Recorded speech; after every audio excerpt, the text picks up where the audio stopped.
The Galactic Cadet Academy was the best school for space soldiers in the whole universe. It sat on the green planet Terragos. Only the smartest beings from all over space could study there. This year, something big happened. A human named Park got in for the first time ever. The alien students found Park strange. He was normal height for a human, but taller than many aliens. He was quiet but sure of himself, which some aliens thought meant he was unfriendly. By Academy standards, Park wasn't very special. He couldn't change colors like the Chromalians, he couldn't breathe underwater like the Aquarians, he couldn't do math super fast like the logicians. But Park could adapt to new situations quickly, and the teachers liked that about him. Cadet Tay didn't try to hide that he didn't like Park. Tay was a top student from Terragos with rainbow-colored scales and 6 arms. He had been the best in his class until Park arrived. "I don't get why they let humans in here," Tay said one day while they were learning outdoor skills. His voice had a singing sound that all Terragosians had. "Your planet only figured out how to travel between stars 100 years ago. The rest of us have been doing it for thousands of years." Park just nodded and kept building his shelter. "Everyone has to start somewhere," he said calmly. Cadet Han, a thin, blue-skinned Aquarian with gills on her neck, got mad at Tay's words. "Stop being mean to him. The school leader wouldn't have let him in if he didn't deserve to be here." The school put third-year cadets in groups of 6 for their wilderness test. Park ended up with Tay, Han, and 3 other aliens. June, a small logician with a very big head. Sun, a strong gravitonian who could control gravity around him. And Q, a tall, thin botanoid who could talk to plants. Their job seemed simple. Walk to the training area on the other side of Western Valley and live off the land for 3 days. What they didn't know was that the teachers had set up special challenges that would test each type of alien's weaknesses. On their first day, as the sun went down, the 6 cadets set up camp near a quiet river. The weather report said the sky would be clear the whole time they were there. Park saw something weird about the plants near the river, the way the trees bent over and how some water plants grew very tall. But he didn't say anything. The others were too busy fighting about which way to go tomorrow. That night, while the aliens slept, Park stayed awake. He watched dark clouds gathering over the mountains upstream. Something felt wrong. He checked the weather device, which still said clear weather, but Park had hiked on Earth for many years. He had learned to trust his feelings more than machines. "Better to be safe than sorry," he said quietly to himself. Then he started moving their bags and equipment to higher ground. The next morning, Tay woke up early and caught Park moving the last of their supplies up to a rocky ledge. "What are you doing with our things?" Tay demanded, his scales turning red with anger. "There's going to be a flood," Park said, pointing to the clouds now clearly visible over the mountains. "We need to be ready." Tay laughed, the sound like musical bells. "The weather system says clear skies. Are you saying you know better than our advanced technology?" Park didn't argue. "On Earth, we have a saying. Nature doesn't read the forecast.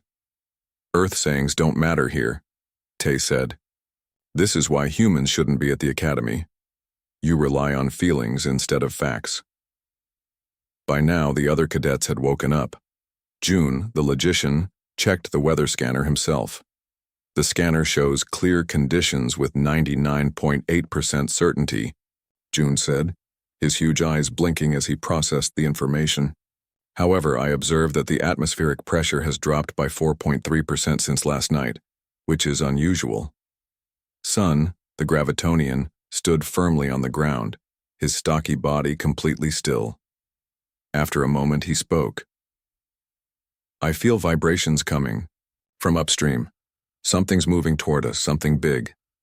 Q walked to a tall river plant and placed his long fingers on its stem. His eyes closed as he connected with it. "The plants are afraid," he said simply. "They feel water coming." Han moved closer to the river and dipped her blue hand in.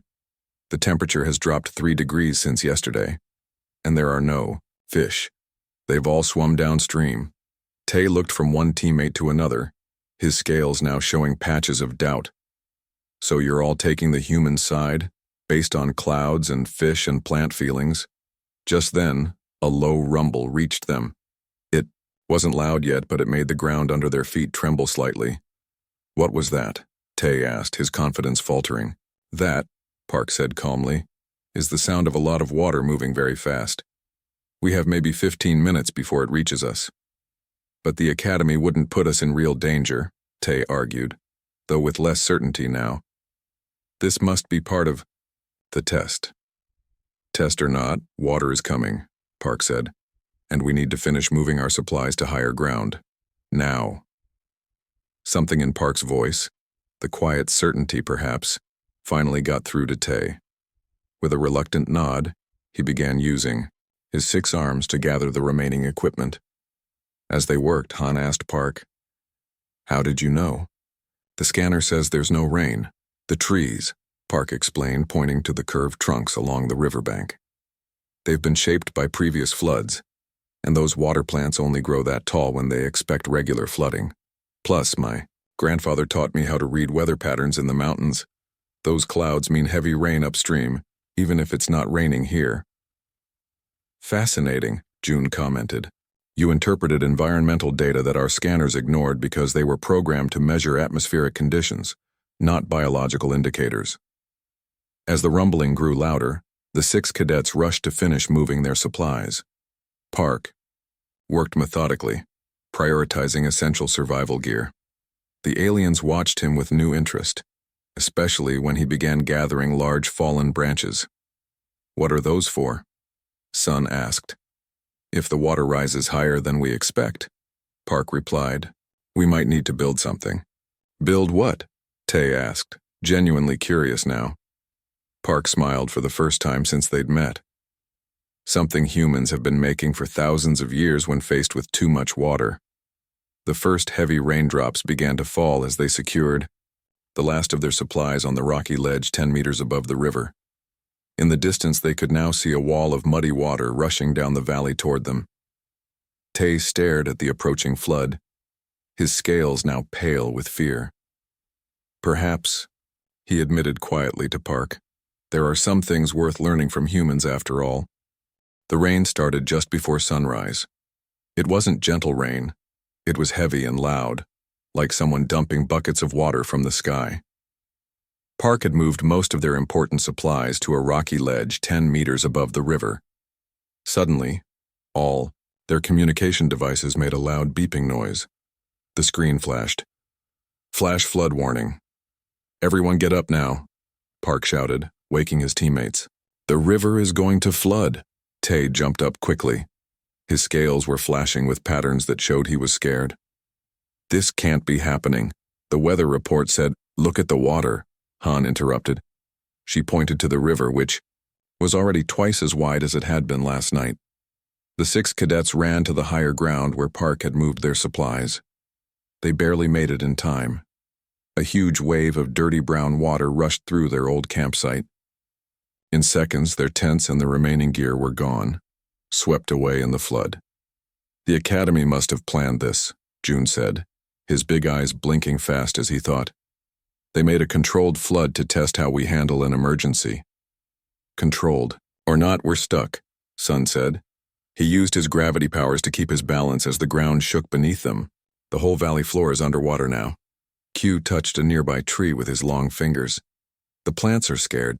This isn't planned. Something broke upstream. Maybe a dam or a natural rock wall." Park looked around at their situation.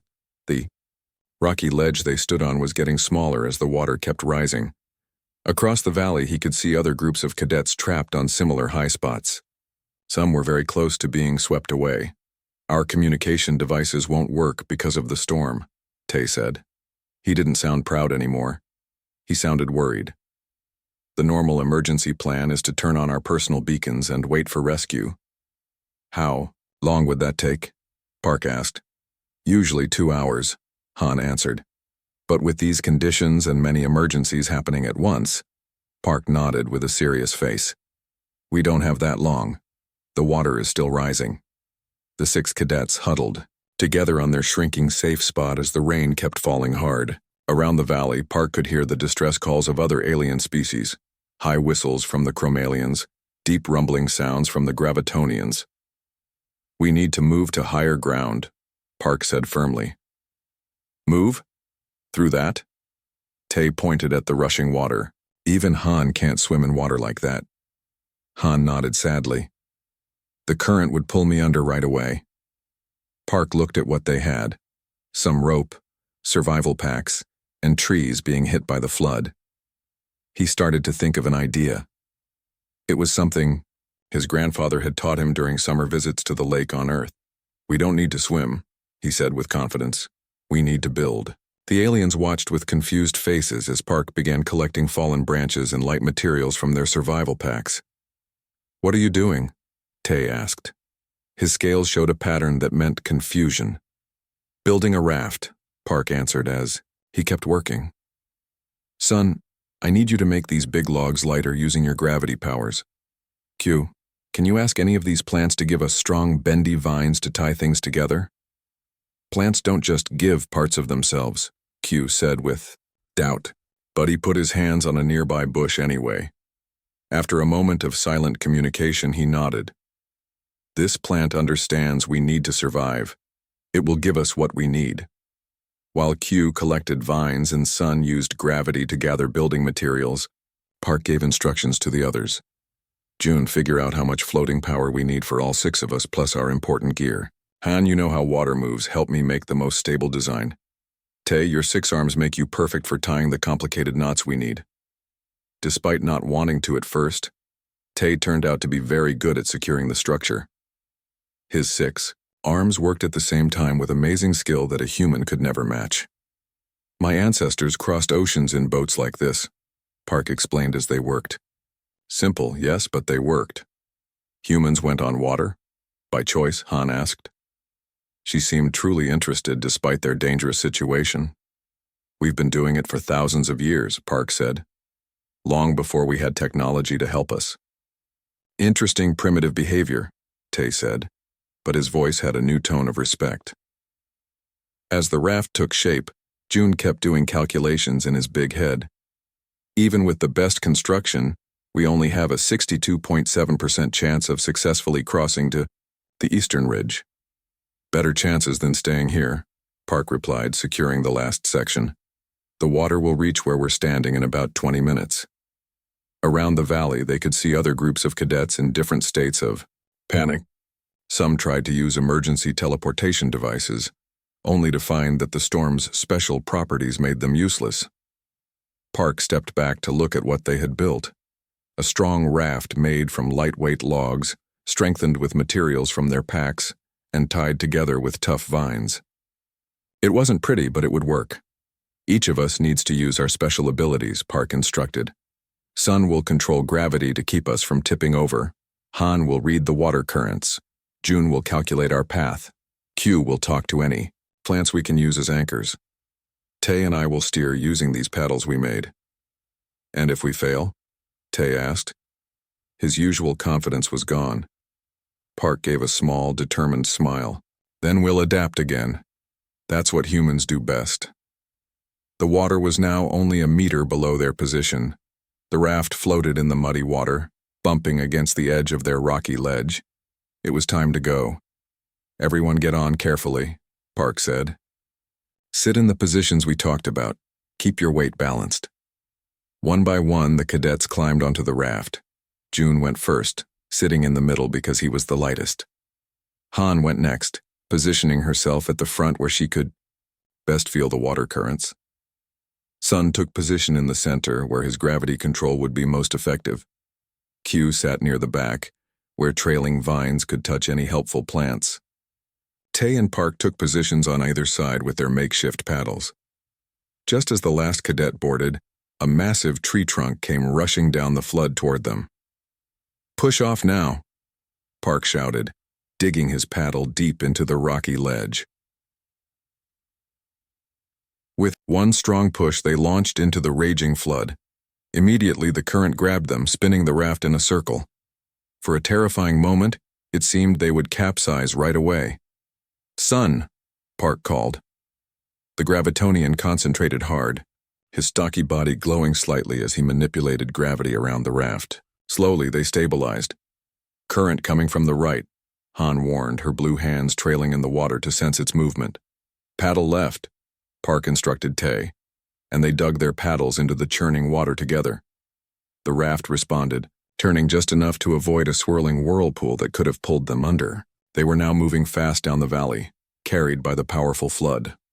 Large rocks ahead, Han called out. Everyone lean right, Park shouted. The 6 cadets shifted their weight in perfect coordination. The raft tipped slightly, sliding past a jagged rock formation that would have torn their craft apart. We need to angle toward the eastern ridge, Park said, pointing to their target with his paddle. That's our best chance for safe ground. Calculating optimal path, June announced, his huge eyes moving rapidly. Adjust course 15 degrees north-northeast, Park, and Tay paddled in sync, their earlier rivalry forgotten in the life-or-death situation. The raft responded, slowly changing direction to cut across the powerful current. Something big underwater. Han suddenly yelled, her gills fluttering in alarm. Before anyone could react, the raft hit the submerged obstacle. The impact sent Park tumbling toward the edge. He would have fallen into the raging water if not for Tay, who grabbed him with 3 arms while keeping hold of his paddle with the other 3. I've got you, the alien said, pulling Park back to safety. Park nodded his thanks, too breathless to speak. For a brief moment, their eyes met in perfect understanding. Despite their differences, they were in this together. Approaching halfway point, June announced. Survival probability now at 71.4% with current performance. Better than you calculated, Park said with a small smile. Humans, June replied, consistently produce results that defy statistical models. As they continued their wild journey across the flooded valley, Park realized something important was happening. These aliens, who had doubted human abilities and seen his species as primitive, were now working seamlessly with him. They were combining their unique alien talents with his human knowledge to do something impossible, survive when technology had failed them. The raft bounced and spun as it raced through the flooded valley. Park and Tay worked hard with their paddles, fighting to keep the craft on course. Rain still poured from the dark sky, making it hard to see far ahead. Big wave coming? Han shouted, from the front of the raft. Her blue hands dipped in the water could feel changes in the current before anyone else could see them. Everyone hold on, Park yelled. He jammed his paddle between 2 logs to brace himself.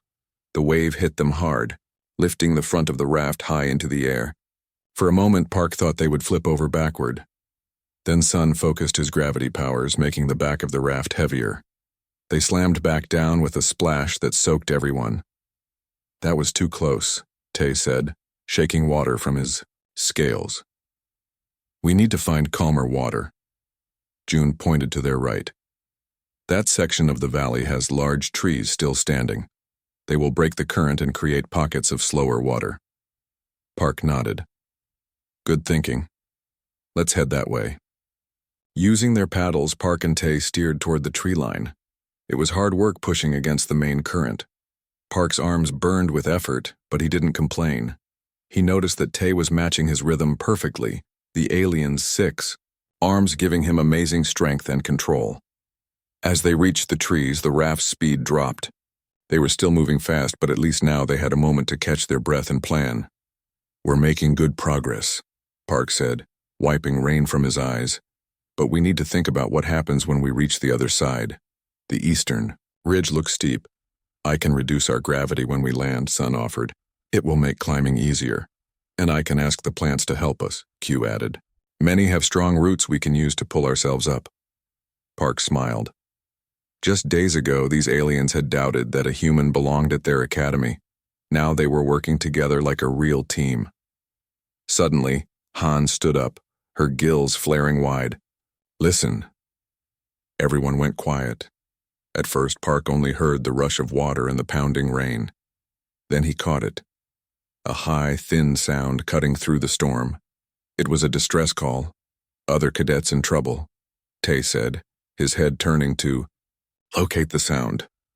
There. June pointed to a cluster of rocks about 100 meters downstream. 4 cadets stranded, water rising rapidly around them. Park didn't hesitate. We need to help them. Tay looked at him with surprise. If we try to reach them, we risk our own raft. The current there is stronger. We can't leave them, Park insisted. They won't survive much longer. June blinked rapidly, calculating. Adding 4 more passengers will overload our raft by approximately 37%. Chance of capsizing increases to 58.7%. Not if we strengthen the raft first, Park said, thinking fast. Q, are there any fallen trees we can grab to add to our raft? The botanoid scanned the rushing water. Yes, several large branches floating nearby. Sun, can you pull them toward us using gravity? The Gravitonian nodded, his stocky body tensing with concentration. Several large branches floating in the water suddenly changed direction, moving against the current toward their raft. Everyone, help secure these to our craft, Park directed. Tay, your knot-tying skills are crucial now. As the branches reached them, all 6 cadets worked quickly to tie them to their raft, making it bigger and stronger. Tay's 6 arms moved in a blur, creating complex knots that held everything together tightly. Structure integrity improved by 42%, June announced. New weight capacity should be sufficient. Then let's go, Park said, pointing toward the stranded cadets. They paddled hard against the current, fighting their way toward the rock cluster. As they got closer, Park could see 4 young aliens huddled together on a tiny space that was getting smaller by the minute as the water rose. Those are first-year cadets, Han said. Too young to have learned advanced survival skills. They look terrified, Q added quietly. Park called out to them. We're coming to help. Get ready to jump when we're close enough. The young cadets looked up, hope replacing fear on their alien faces. Steering the raft close to the rocks was the hardest thing Park had ever done. The current kept pushing them away, and sharp rocks hidden under the water threatened to tear their raft apart. We need more power to hold position, Park shouted over the roar of the water. I'll help, Sun said. The Gravitonian closed his eyes, focusing all his energy. The area around the raft seemed to change, as if the water became thicker and slower. He's creating a gravity pocket, June explained, seeing Park's confused face, making the water behave differently just around us. With Sun's help, they managed to hold the raft steady next to the rocks. Jump now, Park yelled to the stranded cadets. One at a time. The first cadet, a small purple alien with 4 eyes, hesitated. Trust us, Tay called out. We won't let you fall. The first year jumped, landing awkwardly on the edge of the raft. Tay caught him with 3 arms, while still holding his paddle with the other 3. One by one, the remaining cadets jumped. Each time, the raft dipped dangerously low in the water, but held together. When the last one was safely aboard, Sun couldn't hold the gravity pocket any longer. The raft shot forward, carried again by the powerful current. Their craft now held 10 passengers. It rode much lower in the water and was harder to steer. We did it, Han said with wonder in her voice. We actually saved them.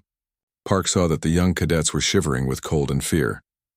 June, get the emergency blankets from our packs. They need to warm up. As June distributed the thin metallic blankets that trapped body heat, Park checked on their progress. The Moan Eastern Ridge was getting closer, but the current was pushing them past it. We need to angle more to the left, he told Tay. Otherwise we'll miss our landing spot. Both of them paddled hard, fighting the powerful flow of water. The other cadets leaned left to help steer, following Park's instructions without question. Slowly, the raft changed direction, moving toward the ridge. Get ready for landing, Park called out. It might be rough. The eastern ridge loomed ahead, steep and rocky.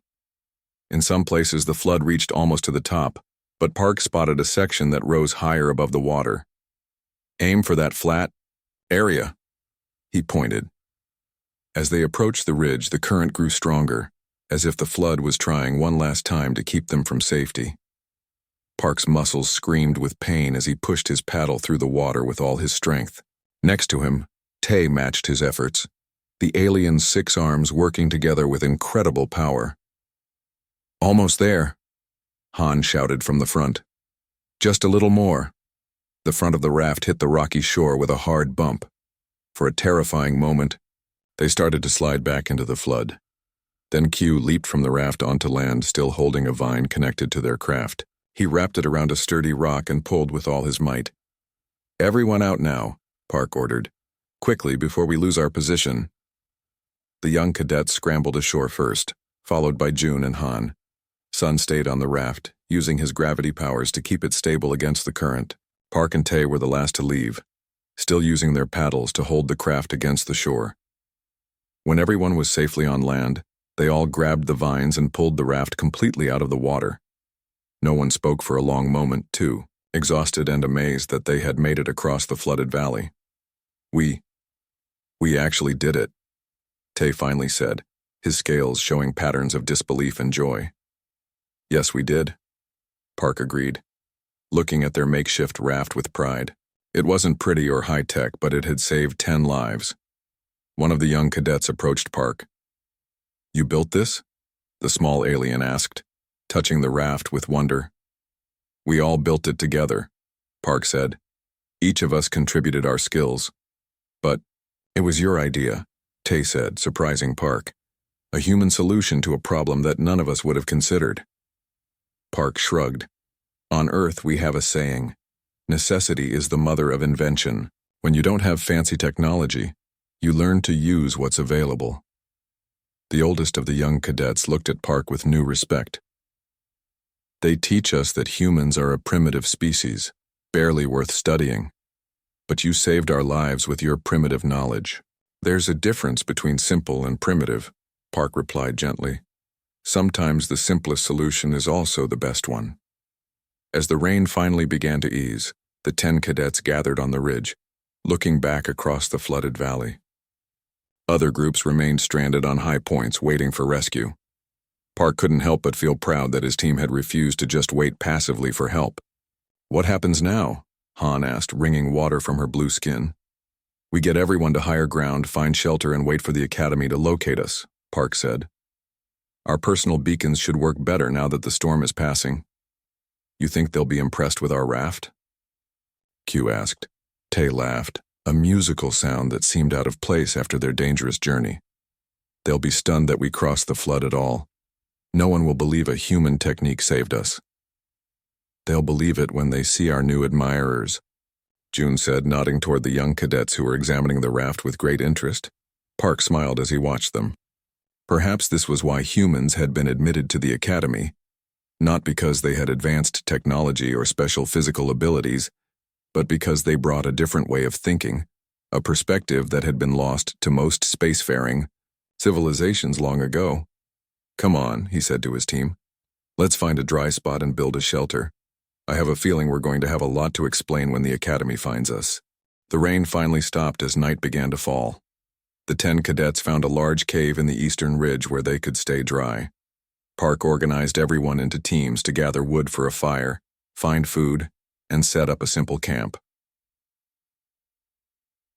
"Will the academy look for us tonight?" one of the young cadets asked. His name was Dak, and he had 4 eyes that blinked in different patterns when he was nervous. "Probably not until morning," Tay answered. "The storm is still too strong for their flying vehicles." Park nodded in agreement. "We should get some rest. Tomorrow we'll be busy." They built a small fire near the mouth of the cave. The warm light made everyone feel better after their cold, wet journey. The rescued first-year cadets sat close to the fire, still wrapped in emergency blankets. "How did you know how to build that raft?" Dak asked Park. "I thought humans didn't have special abilities." Park smiled.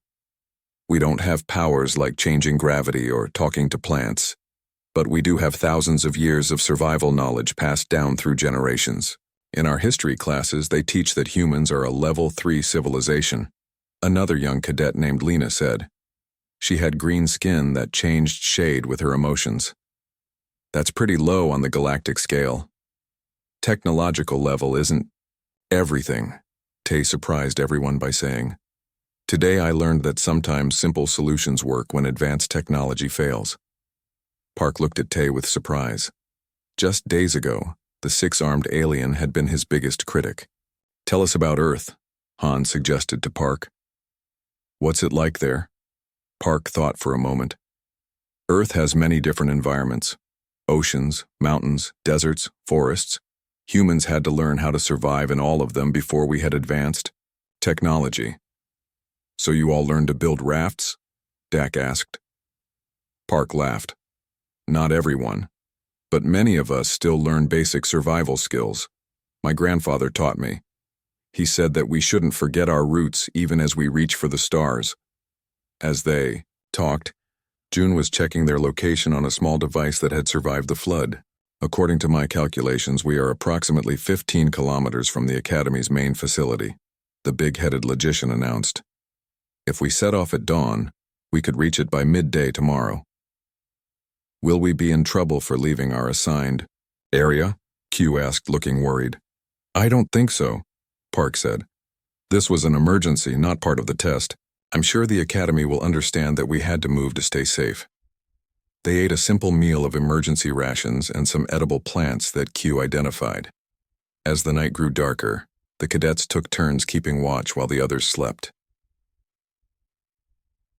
During his watch, Park sat at the cave entrance looking out at the flooded valley. The water reflected the light from Taragos's 3 moons, creating a beautiful but strange landscape. He could see small lights in the distance, probably other cadet groups who had activated their emergency beacons and were still waiting for rescue. Tay came and sat beside him. For a while, neither of them spoke. I was wrong about you, Tay finally said, his scales glowing softly in the moonlight. I thought humans were too primitive to belong at the Academy. And now? Park asked. Now I think perhaps the rest of us have become too dependent on our technology. We've forgotten some important things along the way, Park nodded. Every species has something valuable to contribute. That's why the Galactic Alliance works. Is that what they teach on Earth? It's what my grandfather taught me, Park said with a smile. He was a simple farmer, but he was very wise. As morning approached, Park saw flying vehicles in the distance. Academy. Rescue ships were finally out looking for stranded cadets. He woke the others. Rescue is coming, he announced. We should get ready to signal them. Sun used his gravity powers to lift some of their emergency flares high into the air, creating bright red signals that would be easy to spot. Within an hour, a large silver ship appeared above their cave. Remain in place. We are landing nearby. A voice boomed from the ship.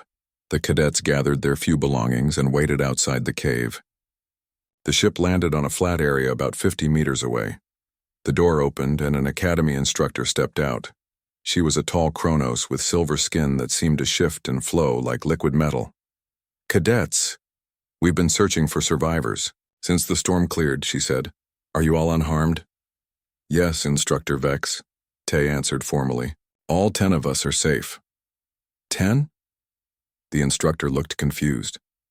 Your squad was only 6. We rescued 4 first-year cadets who were stranded on rocks in the flood, Han explained. Instructor Vex looked at them with new interest. You rescued others? How did you manage to move through the floodwaters? We built a raft, Tay said, pointing to their craft which they had pulled all the way up to the cave. It was Park's idea. The instructor walked over to examine the raft. Her silver face showed surprise. You constructed this from local materials? Without technological assistance? Yes, Park said simply. It's an old human design. Fascinating, she murmured, touching the vines and logs. And you successfully transported 10 cadets across the flood with this primitive craft? It may be primitive, Tay said, his voice firm, but it worked when our advanced emergency systems failed. Instructor Vex looked at Tay with surprise.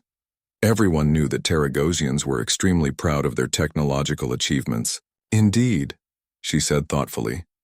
Sometimes the old ways have merit. She turned back to the group. All of you, board the ship. The Commandant will want to hear this story personally. As they walked toward the rescue ship, one of the young cadets pulled on Park's sleeve. Will you teach me how to build a raft someday? Dak asked quietly. Of course, Park replied with a smile. And maybe you can teach me something your people know about survival. Deal. The four-eyed alien grinned.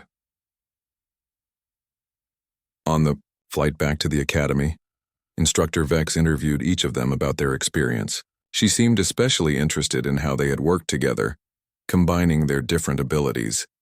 Each of you contributed your unique skills, she noted. That is exactly what we hope to teach at the Academy. That diversity of abilities and approaches makes us stronger as a whole. As the ship approached the Academy buildings, Park looked out the window at the magnificent structure. It was built into the side of a mountain with gleaming towers that reached toward the sky. This place represented the pinnacle of galactic education, accepting only the very best from thousands of worlds. And now, a simple human craft, a technology thousands of years old, had proven its worth alongside all this advanced science. Park felt a surge of pride, not just for himself but for all of humanity. Perhaps there was more than one path to the stars, and the old ways still had value even in this age of wonders. The ship landed on a platform near the main Academy building. As the door opened, Park saw a crowd of instructors and officials waiting for them. Word of their achievement had spread quickly. Tay stood next to Park as they prepared to exit. "Ready to tell our story?" the alien asked. "As long as we tell it together," Park replied. "After all, it wasn't just my human knowledge that saved us. It was all of us working as one." Tay's scales glowed with patterns of agreement. Together, then, side by side, the human and the alien stepped out to face the Academy leadership, united by their shared adventure and newfound respect. The Academy's main hall was filled with cadets and teachers from all over the galaxy. Park, Tai, Han, June, Sun, and Q stood in a line facing the Academy Commandant. Behind them, the 4 rescued first-year cadets waited nervously. The Commandant was the oldest and wisest being at the Academy. She was a Chronos, a species that aged backwards and could see bits of time differently than other beings. Her skin shimmered like liquid silver, and her eyes held the knowledge of centuries. "Cadets." The Commandant's voice filled the hall without her seeming to raise it. "You have survived an unexpected emergency. Tell us what happened." Tay, as the highest-ranked cadet in their group, stepped forward first. "Commandant, we were on our wilderness training exercise when the flood hit. It wasn't part of the planned test." "No, it wasn't," the Commandant agreed. "A natural dam in the mountains broke during heavy rain. Our weather control systems failed to detect the danger. Many cadet groups were stranded. Some are still being rescued."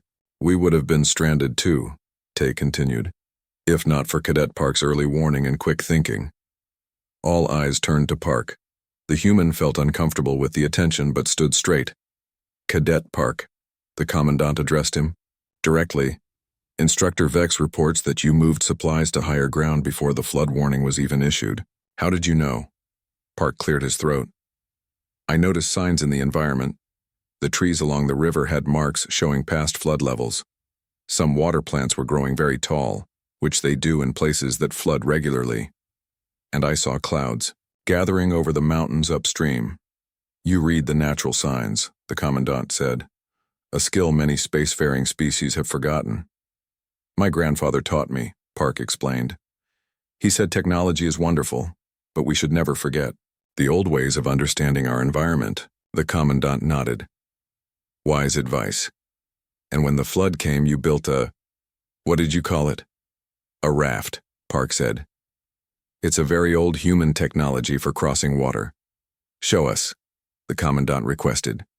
Park looked surprised, but Instructor Vex stepped forward with a holographic projector. She activated it, and a 3D image of their raft appeared, floating in the air for everyone to see. Murmurs of surprise filled the hall. Many cadets had never seen such a simple craft. "You crossed the flooded valley on this?" one instructor asked, sounding doubtful. "Yes," Tay answered firmly. "And we rescued 4 first-year cadets along the way. Each of us contributed our special abilities," Han added. "Park designed the raft, Tay tied it together with his 6 arms, I read the water currents, Sun controlled gravity to keep us stable, June calculated our course, and Q got plants to give us vines and help us navigate. Teamwork," the Commandant noted with approval. "Using the strengths of each species." Another instructor, A tall, insect-like being stepped forward. But the design itself is extremely primitive. Why not use emergency teleporters or call for extraction? The storm blocked communication and teleportation, June explained.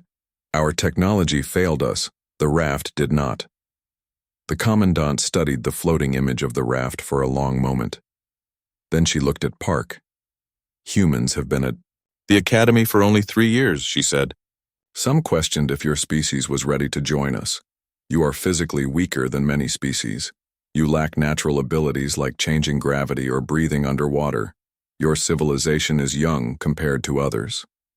Park stood tall, ready, to defend humanity's place at the academy. But, the commandant continued, you have reminded us of something important today, something many of us forgot long ago. What's that, Commandant? Park asked. That before any of us reached the stars, we had to survive on our home planets first. The skills and knowledge that helped us survive those early days still have value, even in this age of advanced technology. The commandant turned to address all the cadets and instructors in the hall. This is why we have opened the academy to younger species like humans, not just to teach them our ways, but to learn from them as well. Another instructor spoke up. But surely actual technological advancement is more important than making rafts from sticks. To everyone's surprise, Tay answered. With respect, Instructor Zoll, today I learned that technology can fail. When it does, knowledge of basic survival will keep you alive. Park's primitive raft saved 10 lives when our advanced systems couldn't help us. The hall fell silent. A Terragosian defending a human's primitive technology was unheard of. The commandant's silver face seemed to smile, though it was hard to tell with her alien features. Cadet Tay, do you wish to formally change your previous statement about humans at the academy? Tay stepped forward. Yes, Commandant. I formally withdraw my objection to human cadets. I have seen that they bring valuable perspectives and skills that complement our own. A ripple of surprised whispers spread through the hall. Terragosians almost never admitted they were wrong about anything. Your statement is noted and appreciated, the commandant said. Then she addressed all 10 cadets who had crossed the flood. For your exceptional survival skills, teamwork, and bravery in rescuing others, I award all of you the Academy's Adaptation Medal. Another instructor stepped forward with a box containing 10 small pins shaped like stars with multiple points. The commandant took each one and pinned it on the cadets' uniforms. When she reached Park, she paused. Cadet Park, as the first human to receive this honor, what would you like to say to your fellow cadets? Park thought for a moment, looking at his new medal. I would say that no species has all the answers. The galaxy is too big and too complex for any one approach to work all the time. We need each other's knowledge and skills, both ancient and modern. The commandant nodded with approval. Well said. After the ceremony, cadets from all species surrounded Park and his teammates, asking questions about the raft and how they survived. Could you teach a class on raft building? One green-skinned cadet asked Park. I'd be interested in learning more about how you read those natural flood signs, another said. Park felt overwhelmed by the attention, but happy that others were showing interest in human knowledge. That evening, the academy held a special dinner to honor all the cadets who had shown bravery during the flood emergency. Park sat with his teammates, still a bit amazed by how much had changed in just a few days. You've become quite popular, Han teased him, nodding toward a group of cadets who kept glancing their way. It's not me, Park said. They're interested in the knowledge, not the person. Perhaps, Sun said thoughtfully, but you were willing to share that knowledge and trust us to help, even though some of us hadn't been very welcoming, especially me, Tay admitted. I was not kind to you before this. Park shrugged. In a crisis, old conflicts don't matter. Survival does. Another human saying? Q asked with interest. Just common sense, Park replied with a smile. Later, that night, Park stood alone on the Academy's observation deck looking up at the stars. From here, he could see thousands of bright points of light, each one potentially surrounding planets with their own unique species and civilizations. He heard footsteps and turned to see the commandant approaching. "Enjoying the view, Cadet Park?" she asked, joining him at the railing. "Yes, Commandant, it's beautiful." "Do you know why I supported bringing humans to the academy despite objections from some instructors?" Park shook his head. "Because I can see time differently than most species," she explained. "I've witnessed civilizations rise and fall. The ones that survive aren't always the most technologically advanced. They're the ones that remember their roots while reaching for the stars." She pointed to a faint blue star barely visible in the distance. "Earth is in that direction, a young world with a young species, but humans bring something precious to the galactic community." "What's that?" Park asked. "Balance," she said simply. "You still have one foot in your natural world and one in the technological universe. You haven't forgotten what it means to be part of nature, not just its master." Park thought about his grandfather's farm, where old and new methods worked side by side. Robot harvesters alongside hand-planted gardens, weather satellites helping time the planting, but also the feel of soil to know when it was ready. "Thank you for seeing value in that," he said. "Thank you for reminding the rest of us," the commandant replied. "Now get some rest, cadet. Tomorrow your team starts teaching a new survival course. The first lesson, I believe, is raft building." As Dinkio, the commandant walked away, Park looked once more at the distant stars. Somewhere out there was Earth, a small blue planet that many advanced species considered primitive and unimportant. But today, that primitive planet's knowledge had saved lives when advanced technology failed. Perhaps that was humanity's greatest gift to the galaxy, remembering the simple solutions that worked for thousands of years before anyone reached for the stars. Park smiled and turned back toward his quarters. He had a class to prepare for tomorrow, and much to teach his alien classmates about the wisdom of Earth.